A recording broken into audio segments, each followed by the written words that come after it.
Hello,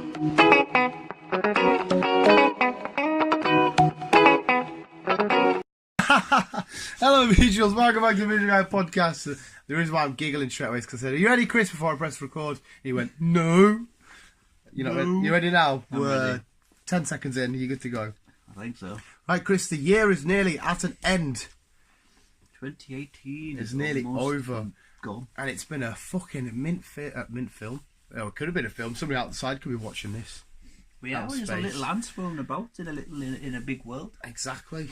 But I'm opposing to you a question why I said you need to do your homework, because I've comprised a little list of my favourite films from this year. Nice and easy, mate. Nice and easy. Dude, I can't remember what I've seen last That's week. why I said. That's why I said we'll talk about my favourite films today, and on Sunday's podcast following this, talk about your favourite films. Nice and easy. I can't remember what the hell I've seen this year. Well, some of my points may help you out a bit. It was a big year. Once you start thinking about one or two films, it'll start clicking. Okay. Right. They're not in any particular order. I've just written down a load of ones that I've jotted down. And bearing in mind, I think there's going to be at least 2 or 3 more. Cool. Definitely 4. The film we're about to go see in an hour's time, which is Pokemon. The Power of Us, Bumblebee, Spider-Verse and Aquaman. So I can't add them onto my little list, but I've got a mint list. You ready, Chris? How big's your list?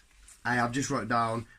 Don't be looking here. Don't be looking. Why not? You're going to tell me. 12, 15. 15? Is that many films we've seen this year?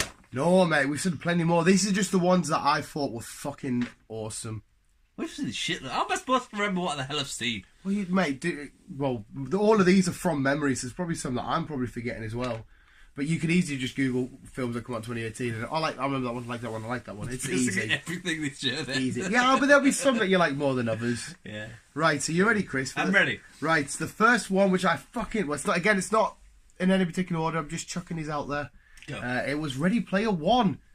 Yes. Ready Player One was fucking awesome. I love that film. Your memories coming back. So it's set in the future with all the pop culture references. You're all in a video game. The DeLorean, the Batmobile, fucking that's turtles. That was a beautiful film, though. It was. I think that would be what a film on my list like, because it's an absolute fucking brilliant film. It was so good, wasn't it? A lot of people I've recommended to said it was quite shit and stuff, but nah, man, it's fucking mint. I thoroughly enjoyed it. It was everything was done about it. Was the performances are all well and stuff like that. The story was a nice, simple story. You go into the game, you find the Easter eggs, you save the future, kind of. You save the future of this technology going to the wrong hands. Yes.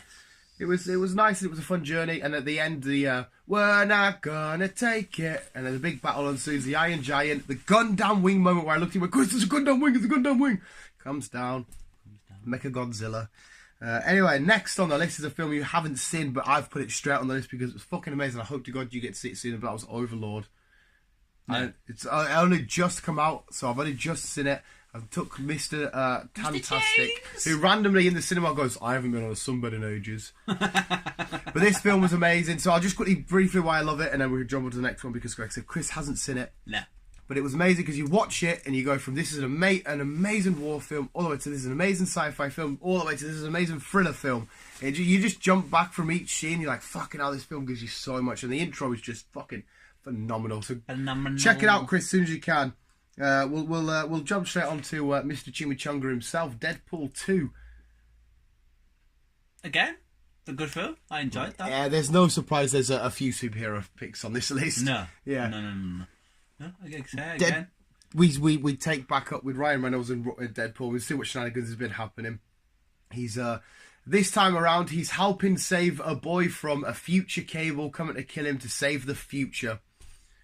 Because in Cable's world, this boy destroys everything that's going down. He does indeed. It's all fucking mental. No thoughts on it. Prefer it from the first one, second one, which one? Oof. I think the first one was more funny. You reckon? Yeah, I think it was more comedic in it. It was a bit of a piss take.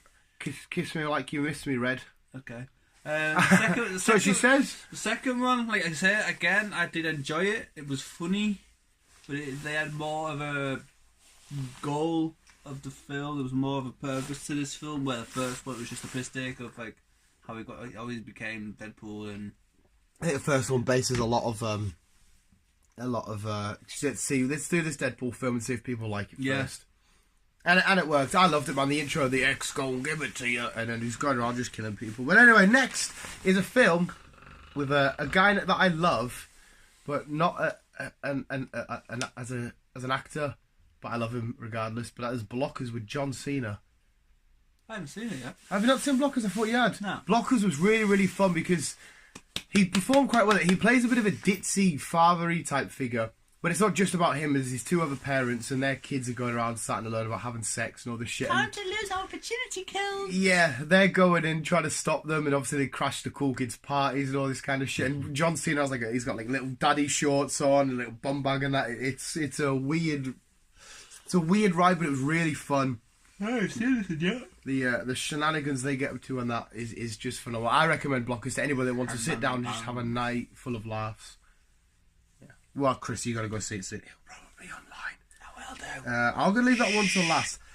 Good thing that you just whispered there, because the next one on the list, that's quite weird, is The Quiet Place. I fucking love that film. I was hoping this would be on your list, because it's going to be definitely on my list. The Quiet List it's was one of fucking unreal. Scariest, quietest, jumpiest films.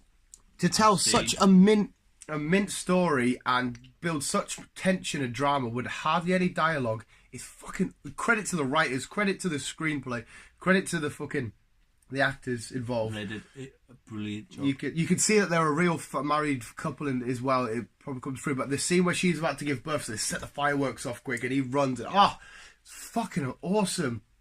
Again, another film I recommend to lads at work, and they said they didn't like it. I know, I enjoy this film. Yeah, Quiet Place was really, really cool. Jump on to the next one. I know you haven't seen this one. I told you to watch it, and I don't think you have, but it's American Animals. Have you? Yeah, it's about these young kids. Well, not young kids. They're about 20 or so, but they go in. There's this book worth fucking thousands in a college, in a university, and they go in to rob it, but because they're amateurs, they think they've planned it all out. Probably it just fucking fucks up. They're pissing with sweat and stuff, and you're pure on the edge. You're like, what's gonna happen? What's gonna happen? But the way they do this, because it's a true story, instead of having like this is based on a true story, the people that actually committed the crime in real life, they'll occasionally come in and finish half of the sentence for the actor playing them. So there'll be a scene where they're in a car with the real person and the actor, and they'll say a sentence and he'll finish it, or they'll drive past them and there's the real guy. And it's such a great way to tell a true story with the real people in it. It's American Animals. You should go check it out. I've heard of it. It's dude. It's fun. You were in a film with us once when we watched the trailer. I can't remember. Annihilation with on Netflix. The crazy fucking bubble in the woods that's expanding because it's the alien. Oh yes, that was fucking. It was a great film, but it just destroyed my mind, and it had one of the most terrifying scenes in all of cinema this year, where the bear comes behind him and it screams with the woman's voice that it's just killed. Yeah. It's going, help! Oh, yeah. It was fucking. That was creepy. It was. I mean, the bear alone was creepy, but that's one of the reasons why it made the list, because it just that scene. I don't think I've been scared as much this year. A quick, nice, easy one. Ant-Man and the Wasp. I love that film purely because we were getting over our breakup with our Avengers fading out. And it was a nice way to have a bit of fun and then lead on to the future. And Chris is gyrating. Isle of Dogs. Okay. Because if you say it really quick, it says I love dogs, but it's Isle of Dogs. It's like a Wallace and Gromit type animation. All these dogs that have got these like rabies and shit, and they get sent off to an island so they can just live and fucking. Yeah, I've seen a trailer for it. It looks weird. It was fucking awesome. You have like a pack, Edward Norton and all that, Bryan Cranston. The cast is Japanese amazing. Or Chinese creator in it. Yeah, Japanese. And like I said, this little boy goes to the island to try and find his dog, and you just see them, man. They all go along and they all start to like bond and gel with this little boy, and they go to find his puppy, his shit. Looks weird. It's probably the art form you don't like, but it was one of the literally not one of the best films of this year. One of the best films I've seen in fucking years. It was awesome. It was so good. It was so good. Isle of Dogs. Then we got Love, Simon. The gay bloke who gets the fact that he's gay put out by this person he's chatting to. Oh. And at the end on the Ferris wheel, you're waiting. Will he come? Won't he come? That was emotional. Yeah, it was all about him embracing the fact that he's gay. It's all been leaked that he wasn't able to tell everybody and stuff, and it was just like it was a nice take to fully try and understand what it's like for a gay person coming out and somebody else spoiling the news and what it must be like for them and shit like that. And I really appreciate it. It was fun at moments. It was really soppy. I loved it when he did turn up at the Ferris wheel because it's Reverse Flash, which you Kid Flash, which I'm not sure you would have got to yet. No. But anyway, he's the guy that meets at the Ferris wheel. But yes, I love Simon. And then we've got Black Panther's on there. Obviously. Black Panther was just fucking awesome. It come out 2 days before my birthday. It was sick as fuck. There's not much more to be said. We've done reviews. We've talked about it shitloads. A newish film, Venom. I was talking about this at college, like in McKay training the other day. Yeah. And it was part of a chart thing we were going off, putting it out one boy into the details. Alright, okay. But yeah, Venom is smashing over in China. It's reached it's nearly at the billion mark. Okay. It's the Chinese are loving Venom. I don't blame them, but Venom was awesome. Tom Hardy is Eddie Brock. He's a weird Eddie Brock, and I wasn't sure at first because they were making Venom very cheesy and corny. But when you really think about it, it wasn't cheesy and corny. It was just. It could have been better, but I still think it was a good film. In a world where we don't know if Spider-Man exists yet, but then we do see in another universe with the Ultimate Spider-Man and all this shit. We don't know the full schematics of it yet, but it was fucking awesome. Predator. Again, a good film. Yes. I enjoyed it. It's action from start to finish, had its funny moments, and it was like, a film that got slated and didn't do too well. I fucking appreciate it so much because they took a Predator movie and they made it absolutely hilarious. Yeah. Which is a bold and brave move. I thought it was fucking the dog's bollocks, like. Any more thoughts on it, Chris?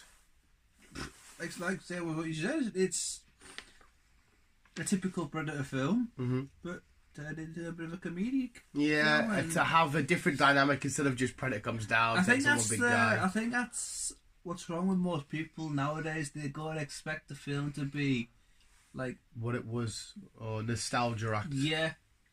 Like, you've changed my Predator. What the fuck have you done? Yeah. Yeah, because we had the big Predator against the bigger Predator. It was awesome. And the dogs. And the dogs, yeah. We become friends with them. Searching. Think about it carefully. Little girl goes missing and he has to go through Instagram and fucking Twitter. Yes. Searching was one of the best thrill rides I'd been on. Mind-boggling fucking social media fucking conundrum. Yeah, and everything was filled from the device's point of view, you know, on the webcam. So you got the messages pop up and shit like that. It's all about a guy whose daughter goes missing, and we find out who it was because obviously it's the copper, his son, who's trying to help him. Spoiler alert, people. Sorry, spoiler alert. Sorry, that's what but yeah, Searching's awesome. And I'm gonna end it with the biggie and possibly my favourite film. Meg. Meg didn't make the list. Meg was fun. I have no gripes with Meg, but it's not like that was one of the best films of the year. But the best film of the year has to go hands down to Pink Panther. Infinity War. Infinity War is of course. But hey, Pokemon today could take number one. But Infinity War. There's not a shit ton we have to say. Big Purple Dude. The world's mightiest heroes, they fight. The world's mightiest heroes lose. I don't need to say spoiler alert because it's been fucking news for donkey's years now. Yeah. People fade away. What will happen? Captain Marvel needs to let us know. Ant-Man needs to let us know. And Chris is just pumped. Avengers Infinity War, hands down, my favourite film from this year. I do have bias reading this because it's comic book related. But even if I wasn't a comic book fan and I just followed the MCU, I would still probably pick this. That you just got to burp for it. It's your film review. Hey, well, no, I still want your little. Yeah. You just liked it. Basically, yeah. Good film. You kind of. I don't. What? I don't know. I don't know. It was a good film. I did. Well, you were going to say something there. What, is it not your favourite film from the year? It doesn't have to be. It doesn't have to be. I'd say it was my favourite film of the year, but I enjoyed it. Oh, fucking hell. He just enjoyed Infinity War. Who the fuck is this guy? But no, Chris, come back on Sunday because Chris is hopefully, if he's done his homework, going to give us his favourite picks from this year. Yeah, how many do I need to pick? Yeah, you can pick as many as you fucking want, mate. No, right, visuals, thanks so much for listening. Keep it down. Love ya. Oh, no, bye. Just love you. What are you going to do, Japanese? Australian? I can't think of anything today, so bye.